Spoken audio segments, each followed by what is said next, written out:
Para Taekwondo Zeyma komandanın baş məşqçisi Fərid Tağzadə artıq 2 həftədir ki, biz Defilimpiya və Para Taekwondo komandası birlikdə təlim məşq toplanışı keçiririk və bugün son günümüzdür.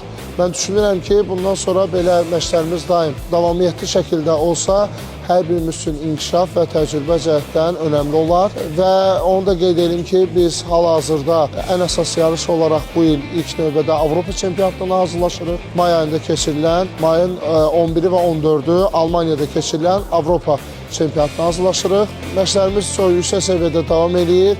Mən ümid edirəm ki, Avropa çempionatında ən yüksək səviyyədə Azərbaycanımızı təmsil edəcəyik.